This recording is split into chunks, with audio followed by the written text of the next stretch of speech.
Hello, world. It is I, Ryan, aka Crownson's Corner. This is the Healing Chefs podcast, and if you don't know, Healing Chefs, what it is all about is to me, chef just means leader, a chief. Like everyone can be a cook, not everyone can be the chef, but I think everybody that I have on here is a chef in their own way, a leader in their own life. Yes, you are. And today's guest chef is Brittany, aka Add Conscious Calm Chaos. Some sort of alliteration there or something. I don't know how to. You're right. Okay, sick. I used a good word. I'm smart today.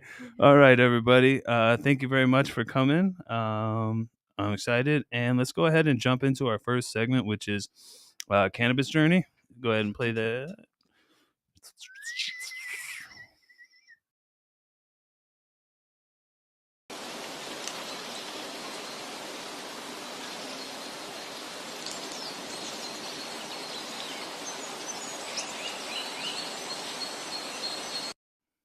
All right.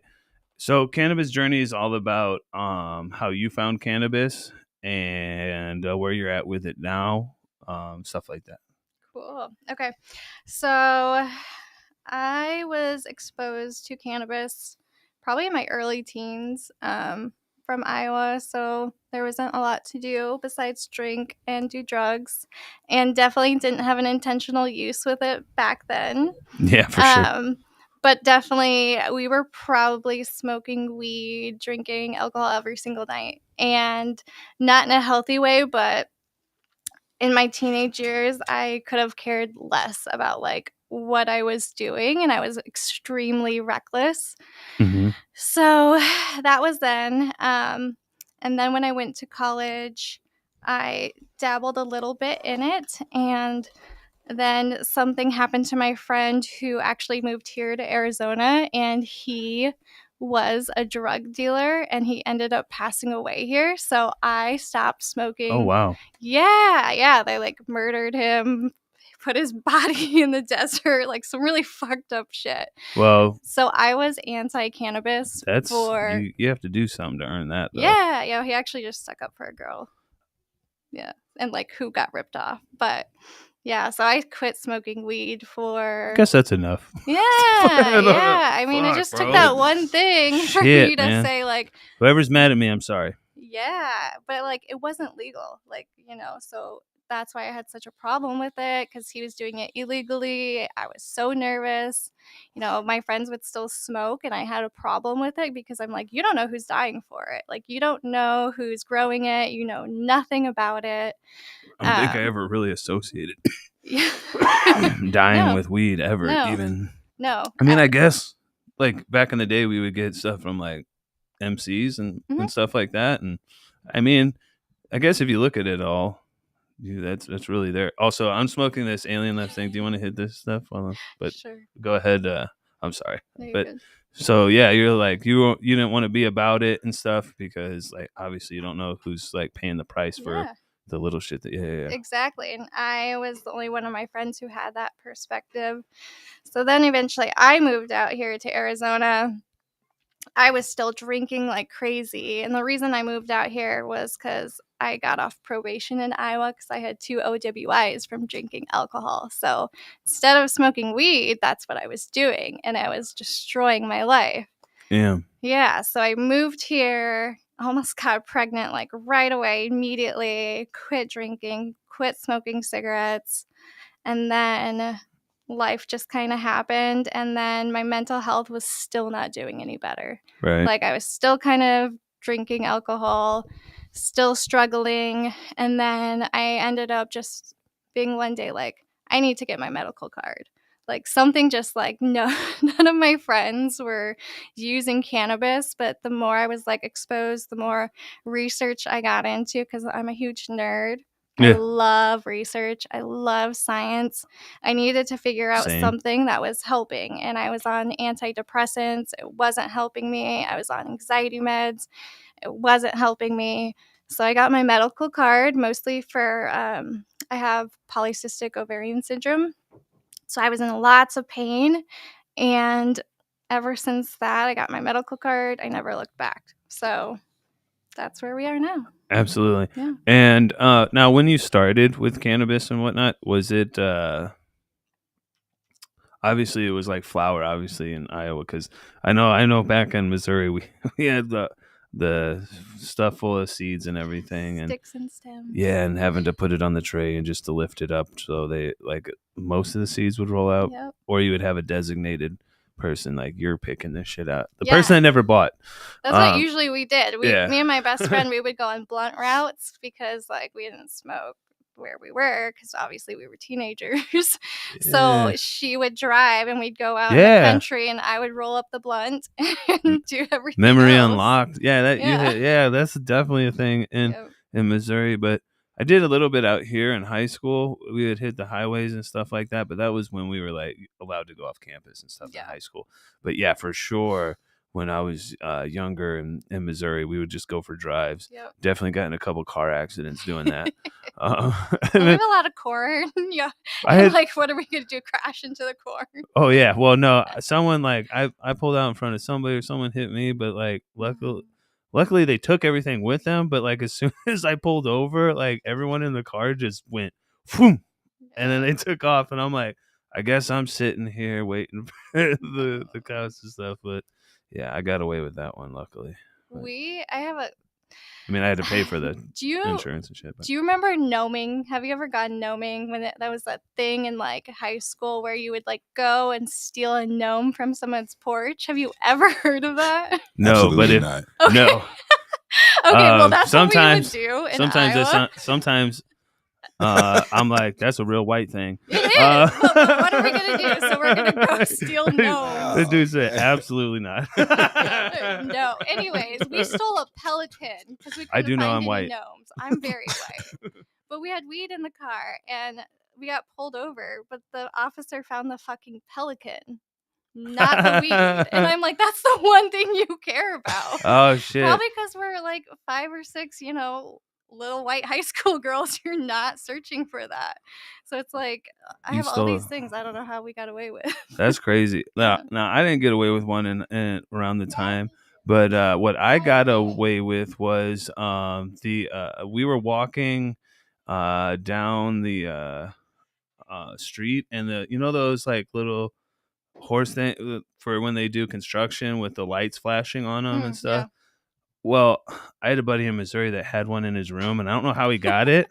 Stealing, obviously. No, like he knew, but he told me that he knew somebody and got it and stuff like that. So when I was out here in Arizona, I was like walking with the buddies, and we had already gone to Circle K. We had Jinko jeans on at the time. The faggy thing. All right, this is I'm getting real Caucasian here. All right, we had Jinko jeans on, and we were stealing tall boys because we would put them into our pockets.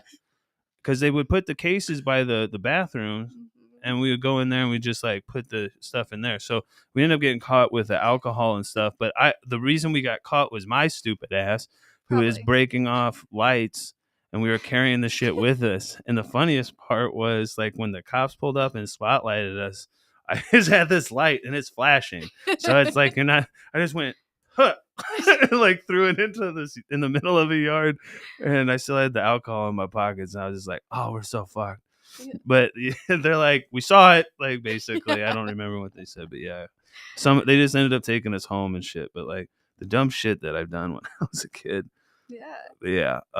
shapes you who you are today. Personally, I'm like, my kids will never get away with anything because I did it all. Yeah, I think every parent says that, and then I tried to I don't know. I won a couple of them battles. I don't know. But let's see here. We can go ahead and jump into our next segment, which is Trip Tales. Trip Tales. Okay. If my mouse can work. Click.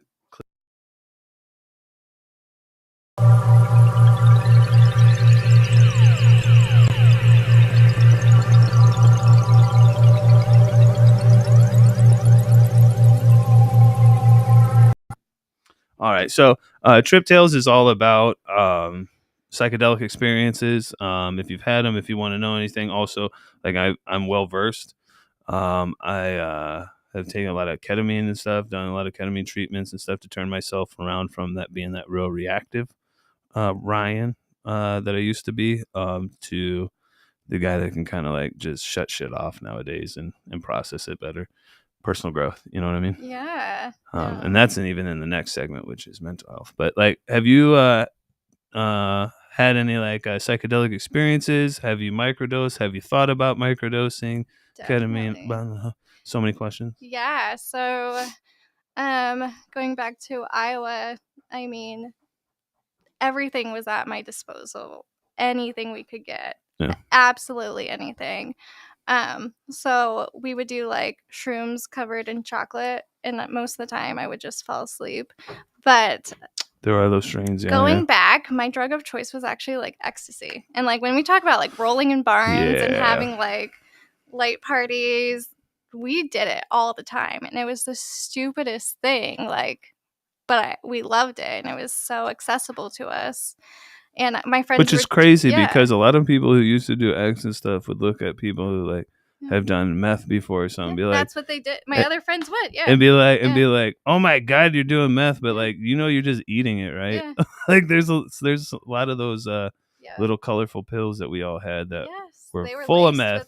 Laced They're with like so many it would things. be like the Molly part or the X part, and then they'd fucking throw something else in there. Absolutely. I remember like not sleeping at times because you knew it was like cut with something. But again, I didn't really care about my life back then. Well, it felt like my friends were doing heroin too. and meth, and I'm like, oh, it's fine. Yeah, I'm just a teenager. I can do whatever. Obviously, like I'm even sober from alcohol, so I call myself like Cali sober. I've been sober for like 2-3 years now. But shout out to you. Thanks. No, because I don't drink alcohol either anymore. One, it destroys me, but number two, it destroys me. So it would just make my depression so much worse. And I actually have done the microdosing mushies protocol. Like, is it the Fadiman protocol or the Fadiman? Look, so I don't abide by anybody's different regimens and stuff with microdosing because I listen to my body, let my body talk. That's it, my body has always been different than a lot of people. Like I've had buddies in the army that would be able to like drink soda and coffee, like that's it, and no water, and like I do that and my body's scream I'm in a bad mood, you know what I mean? So I do the like I don't really microdose anything. No. I macro or don't do it. I will not. For me, it's like I don't need to trip. I don't need to have like this huge experience. But like the microdosing in small amounts would help me whether I knew it or not. Like I didn't do any of this stuff. Like I don't smoke cannabis so I can feel high. I smoke cannabis because I know later on I can be more patient or I can be more playful. So that's what it does for me. And I just wanted to like see if there's a big difference again because I love research, and we call these things like withdrawal design. So you like 2 days on, 2 days off, or like a week without your treatment, a week without the treatment, and like then you really are figuring out like how you respond differently, what brain connections are differently, how I feel differently. Am I more tired when I don't do it? Do I have more headaches? Do I, like you said, how does your body react? Do you feel more pain on the days when you don't microdose? This is crazy because I've thought about a lot of this stuff with the ketamine treatments and everything. I just didn't know there were terms and stuff for it. But definitely for sure. That's crazy. Yeah, so I always come at it with like a science aspect, and if it's going to actually make me feel better, what I can do, what I can tweak to feel better. I've done that with the ketamine where I've like, okay, this has helped me get to a point now. And then more recently, about week and a half ago, I tried to do another treatment, and I told them like, no, I just like I already learned it. Like this helped me learn the coping skills to be able to handle these situations. Now I feel like it's just excessive, and I'm almost like misusing it, and I'm like, okay, I don't need this right now. It's a great tool, and I can put it, in the Yeah. put a pin in this and come back to it later. Yeah. But yeah, for sure, Yeah. that's crazy. Yep.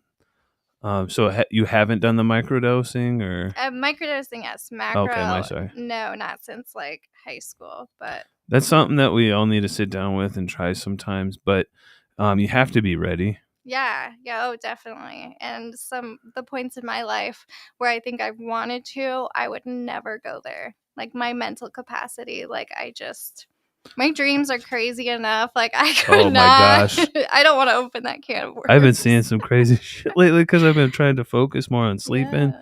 but I feel like I'm having psychedelic trips during my sleep. Yeah. Like, Yeah.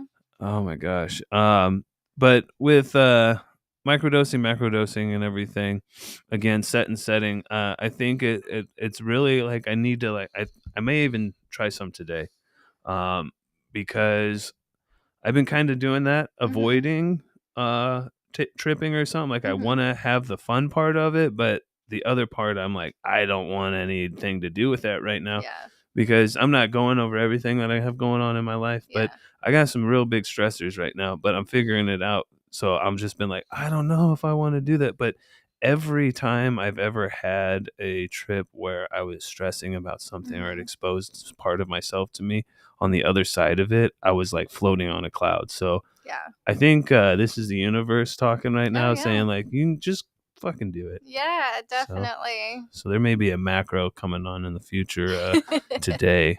I talk a good game, but then I get home and just like you and I have said, Yeah. like get drained, Mhm. and then I'm like, yeah, that was a great idea. Let me just think about it. Man, Yeah. that would have been fun. I'm not doing that shit. Yeah. No, for real though. Um, and then more and more like, oh, I've also seen, and so if people are interested in ketamine, also look it up, but you can now go to your doctor. Isn't it expensive? It's very Just expensive, saying. I but have looked into but my it. life is like, I don't know, like I needed to turn my life around. Yeah, So like investing in yourself is, I think, that's very much true. worth it.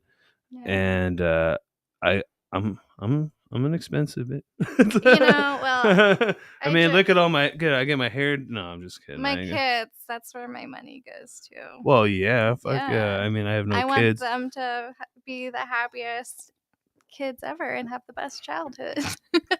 Yeah. So I'll struggle. They just don't have to know. But what I was getting at is, when you talk to your doctor, they now have it in a nasal spray, the Yeah. ketamine. Yeah. I don't know how much that thing is. Yeah, but I'm sorry. I haven't. I have wanted to try it, and I think if I wasn't so successful with my microdosing and whatever I else I have going on, then I would go there. But I what can I'm talk to doing works. yeah, Yeah. absolutely. If anybody's interested, I can talk to like the clinic that I work with, but I'm a veteran, so they give me a discount and so on and so forth. So there's a little bit there that I don't tell Yeah. everybody, but If you're depressed though, I mean like depressed or like seriously, especially that's like if where you're I've seen it. super reactive Mhm. and angry a lot, it helps because it puts that monster in the back. And the greatest thing, and we'll get into the next segment after the break coming up, but the greatest thing that I ever heard recently was from Mike Tyson. Oh. See, so I'm a veteran, right? Yeah. And I had to be that scary guy. As much as I don't look like that scary Yeah. guy, when I get in my gear, I'm that scary guy. Oh yeah. But I don't have to be that guy anymore. I don't Yeah. have to pretend like I'm the Terminator or I'm Mhm. super tough or any of that shit. I can just be the funny guy now, and just Yeah. that's it. So, Yeah. he helped me. That personality helped me save myself and protect myself from others for a long time. But Oh yeah. it's just not useful out in the civilian world. No. People don't understand it either. Nope. And I think for me, I wasn't angry, but I was not allowed to show any emotions growing up, not be Mm. angry, not be sad. So I just tucked it all away. And then when I had my own kids, it was all these kids are made to push our buttons, to push our boundaries. We have all these unhealed traumas that they're That's all I. triggering us. That's all And I it's did. Yeah. like they're doing it because we give them a safe environment.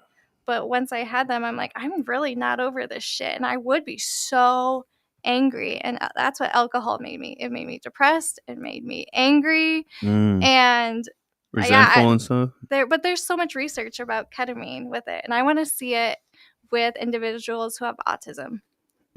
See it like a behavioral aspect and see, because some of us have I feel it's emotional hard. regulation. Yeah, it's hard. Yeah. It's hard too because as much as they've diagnosed me in different things, I believe I'm partially on the spectrum somewhere. I believe a lot of us are, if not all of us, if we start looking into the stuff. Yeah, so you were just called the R word back then.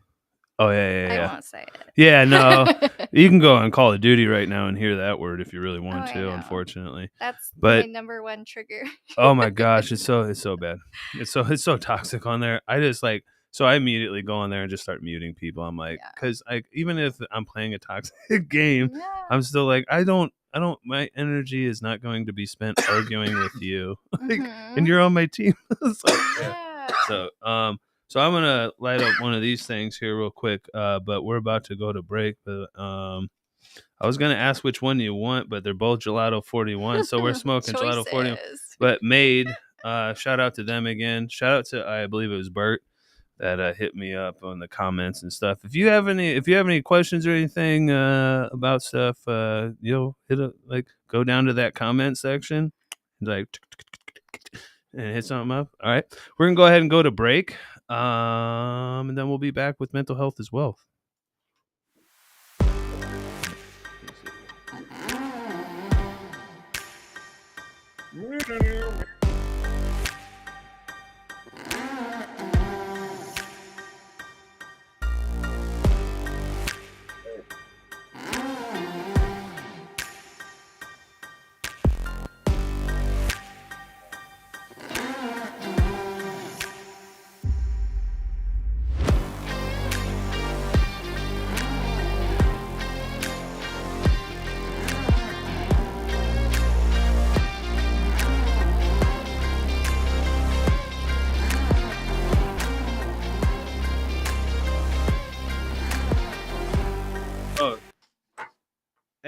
And we're back, and I'm trying to light a joint. Sorry. Struggles. Hey, also, just real quick, you see these things? We got a merch store. Pretty exciting. I talk all about this Wii stuff. It's really me. The royal Wii, everybody. The royal Wii. So, I'm gonna hit this. I think I know how to smoke a joint. You think? This is good. Like I said, last time, I've had the gelato. I've had so much gelato in this valley. Yeah. Everything's got gelato in it. I'm kind of a little over it, but this is a good version. So I can't be mad at it. Actually, don't look too much into the strains or anything. Oh my god! I know I should. You're talking about research and all that. Research and nerding. That's me right there. Well, my preferred consumption is edibles, just because of my lifestyle, and yeah. And we'll talk about that here in a little bit, but we'll go ahead and jump into our next segment, which is mental health is wealth.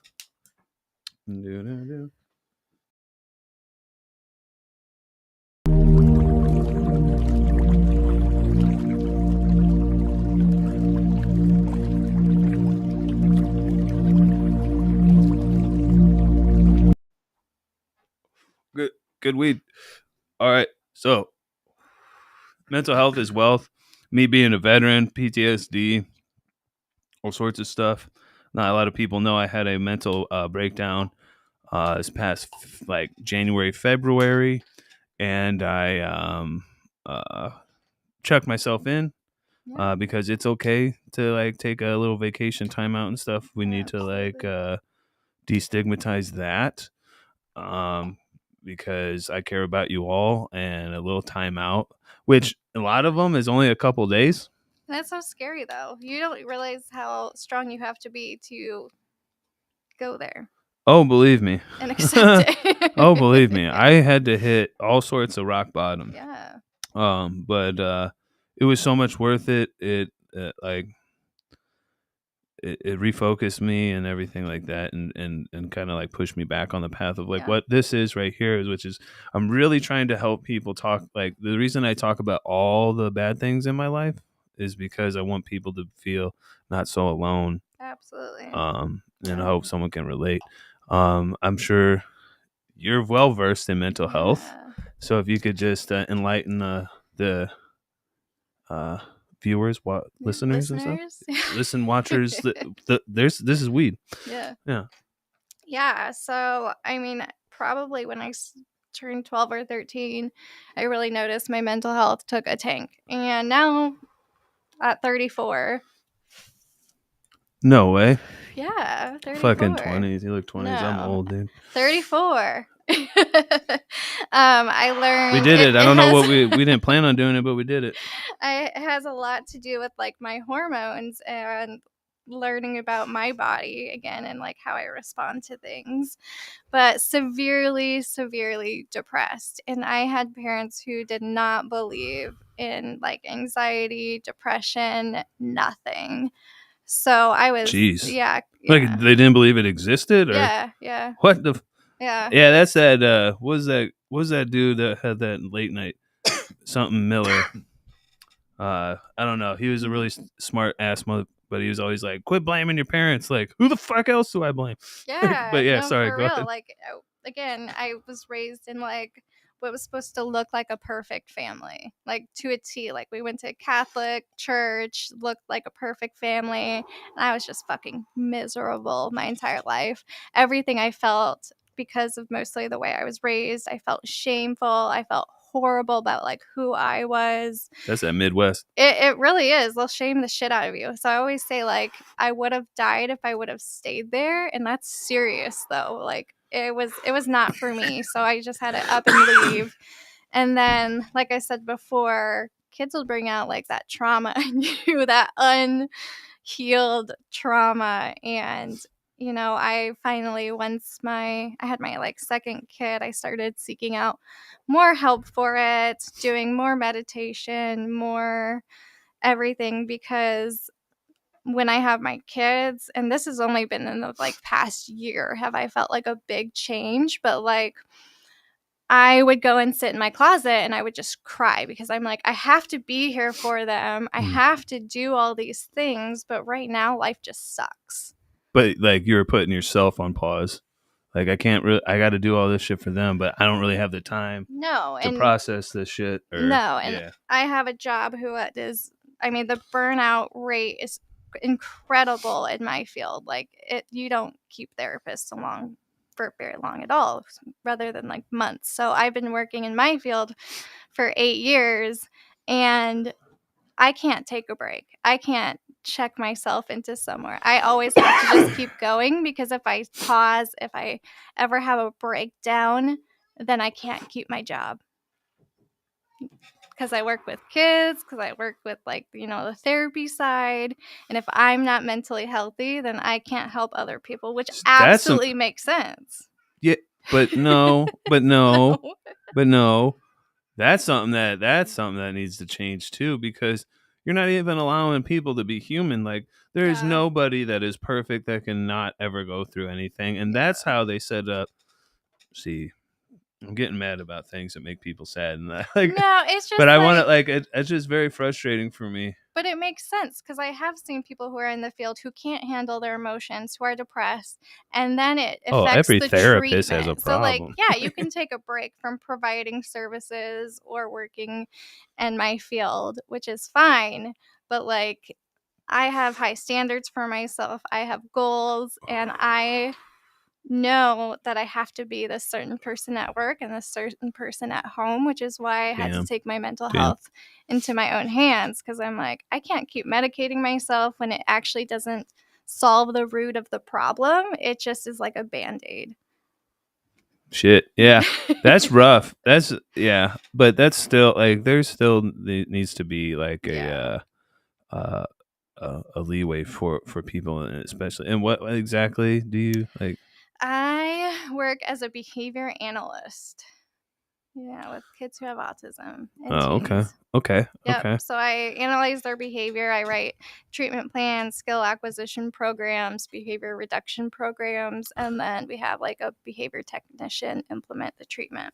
I think I would want someone who takes their mental health way more seriously in that position than someone who has to hide it. Like Yeah. I think, but that's the society that we've got us built around us, and Yes. it's going to take a long time to Yeah. reshape that. Well, I will say, like, the company I work for, they'll be like, "Hey, do you need a mental health day?" And I'll be like, What the fuck? "Absolutely." That's why I've been with them for 8 years, because they understand, like, real life is real life, but you still, because I'm board certified, I have to go along with the board. Shout out at least for fucking that. Like, I Yeah. have never been in a job that, like, you want a mental health day? Like, great. Have it on Saturday on your day off. Yeah, no, straight up. Like, Fuck. I will not leave this company because they understand, like, a lot of their workers and employees are neurodiverse and all that. But I think, That's definitely me. yeah, because, like, the way, I don't know, the way I am and working on myself, I can help support the families, the kids, everything, because I can empathize and sympathize with them. So, Absolutely. but I couldn't do that if I didn't take care of my mental health. Well, for sure, but there's going to be times where like people get a little overwhelmed, and that needs to be Yeah. understood as well. Yeah.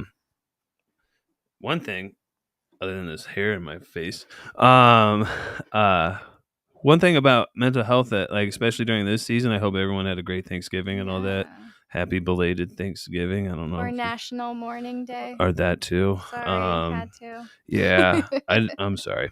But I'm driving around right now, and people don't give two shits about anybody else. No. And I just, like, I hope to challenge the people that listen and watch this to Yeah. maybe take that extra step and just let that mean asshole just, like, go, and Yeah. actually wish him, like, on a, like, have a good day. Like, Yeah. I hope it changes for you, Yeah. and, like, mean that shit. And I promise things will change, because, like, the more we do that kind of shit, I think that it really helps. But all I've seen is just people reacting viciously to people, cutting people off, and it just kind of makes me sick and, like, makes me want to stay home. Yeah, definitely. I feel like you just always treat people with kindness, and being kind is absolutely free. So instead of, like, attacking them or, like, being petty or whatever, it's like, what is wrong with you? Like, what's wrong? Like, how can I help you? You certainly feel some sort of way. You're certainly really angry about something. Yeah. So what is it? What's wrong? It's clearly not me. It's not my driving. It's not whatever. But what's the root of the problem? Right. That, and it's kind of like you're saying, they're it's not you. They're just Yeah. reacting Yeah. because they were just waiting for something. Yeah, exactly. If they have to hold it in that they had a shitty time with their family, or their family's disappointed in them. Something I mentioned the other day on my stories was, like, you have to realize your values might not align with your family's values. And I think once I personally realized that, my anxiety almost completely diminished. Like, I don't care how my family views me or my parenting or my lifestyle at all, but these are my values and this is how I feel. And if you look on the outside, you're going to realize that, like, I'm really happy. You're really miserable with your values. You feel really shamed for whatever it is, or for living someone else's expectations rather than your own. Yeah. Anytime that I've ever, like, responded or anything like that, almost immediately I'm like, it wasn't your fault. Yeah. Like, it had nothing to do with you. Fucking, I was just in a bad mood and shit like that. So I also think this too, like, we got to watch our cycles. Like, a lot of, like, things that I've noticed, like, when I get pissed off, especially because on the side, when I want a little extra money to buy the little extra shit that I buy, I go do deliveries and stuff like that, and I'll be getting pissed off. I'm like, oh, of course you're in the fucking right lane and not turning right now, and I gotta sit behind your stupid ass. And then, like, half an hour to an hour later, guess who's in the right lane, not turning right and blocking someone else? Yeah. This guy. So I'm like, oh shit, I'm yelling at myself. The the craziest thing is not realizing the world is a mirror and yelling at that fucking mirror. Yes, you do really, honestly, like, you plant these seeds and you're going to see what grows from the seeds that you plant in the universe, the earth, the conversations you have, the friendships you have. Shit, even just going to do the shit that you like, especially for us that have a lot of bad anxiety. Yeah. Just doing the shit that you planned on doing that day will, like, is a whole nother thing. I get scared and I'm like, I'm not fucking doing shit, and then I feel like shit at the end of the day. I'm like, if I just would have went out and did something, I would feel great. Yeah. But no, I guess I hate myself. Yeah, you can't like get yourself into your head, because again, if I always was in my head about my anxiety or something, I would not be able to give my kids the childhood that they deserve. They would never go to a birthday party. They would never go to the park because I don't want to talk with someone. Shout out to all moms. All moms. Just Shout out to kidding. you. Well, shout out to. Well, yeah. I'm not gonna be like, no, not that mom. No, Well, definitely my mom. Shout out, mom. not my mom. Just kidding. Maybe. You just have to try. And I feel like if you try and genuinely love your kid, that's what matters. Because I don't want to fuck up my kid, you know? Yeah, let's not do that. Yeah, I can't really speak too much on kids. I don't have kids. So we're just gonna jump into our last segment. Be political about that. No, I'm just kidding. I just don't have anything to add as for kids. My bad. Love I'm kids. high. Kids are great. Plug talk. Plug talk.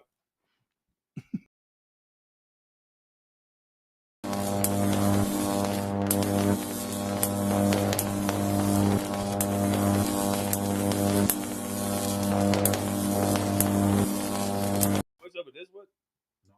All right, fuck. All right. I was just sitting here smoking. I'm good. Yeah. Well, all right. We're doing great. Excuse me. Pardon me. Excuse me. So Plug Talk is all about promo and what we have coming up. You want to tell everyone where they can reach you at and shit like that. And I'm like, I can't talk. You're dying Yeah. over there. Yeah, I'm basically on Drink water. Instagram mostly. TikTok, I started back up kind of over there. But yeah. TikTok, I don't do it, but go check it out. Yeah. What is your Conscious Calm Chaos. Oh, you got it on all of it? Yeah. I switched it because it used to be something else, but then I had to re-switch it. It's been switched. It has. All right. So at Conscious Calm Chaos on Instagram, TikTok, that's it. Truth was the Truth Social. Oh my No, God. I'm just kidding. Oh my God. Don't even, you said you really want to get political. I know, right? As soon as I said some shit like that, my high ass is like, hey, that's the Truth's thoughts. Like, say something like that. Threads.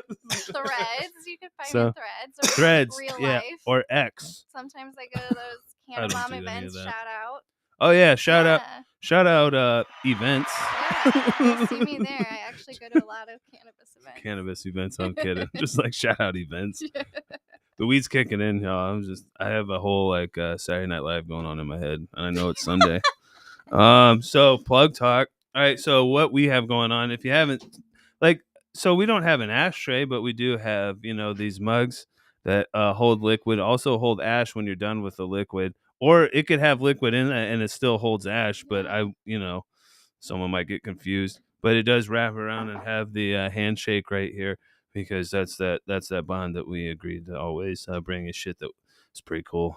I hope it's cool. I like it. But shout out to Alien Labs. A lot of good gear and stuff like that. Sin City Seeds, Sin City Style. All of them have a lot of stuff going on. I think I just bought a couple more hoodies from them. Alien hoodies, beanies. I know words from them. You have one on right now? Yeah, I have one on right now. But it's not one of the new ones that I bought. But yes, I also I have a hoodie and a beanie on. I look like, as I've been told, a douchebag, but that's okay. You asked. I did ask, but sometimes the mirror don't lie. Sometimes maybe I'm just a douchebag. It's all right. We deserve love too. So next week I do have, as long as everything goes through and everybody's schedule works out, I do have the Hippie Life Chronicles at 1 p.m. And then at 2 p.m. I have Emily Diamond. She's a mindful mindset person. She's actually in Australia. Oh. Yeah, so we're gonna be doing that through video and live and stuff like that. So it's pretty cool. Cool accent. But yeah. So, do you have anything else that you wanted to like bring up? Nope. Okay. No. Awesome. Well, we really appreciate you coming out. I'm high. I need to put this down. Shout out again to Made. Flower is amazing. Will be more stuff coming out. I'm trying to do something here soon with Canna Planet, but I'm not telling anybody what it is until it happens. And then the next Secret. week, real quick, next week after this Sunday will be Dankonomics from Project PAX, Blueprint, Made, as well. And then that's at 1 p.m. And then 2 p.m. is Mr. Boofman, previously of Canna Cribs, and LA Devil Lettuce will be here. It's going to be a dope one. I got a little bit, he did a little like fan art, but he kind of did his promo pictures and stuff. It looks Oh, pretty okay. cool. I'll show you when we get off here. But thank you, everybody. Big shout out to Habari Entertainment. You want to shout out your stuff real quick? Yeah, definitely. We just go to habarentertainment.com for all your news and media updates, and that's it. Awesome. Reach me or the Healing Chefs at the_Healing Chefs on Instagram, YouTube, and Spotify. The Healing Chefs. If you want to reach me on Instagram, just go through the Healing Chefs, because trying to explain my name is sometimes silly. All right, so make sure you tap in, smoke up, trip out. We love you. Peace out. Have a great day.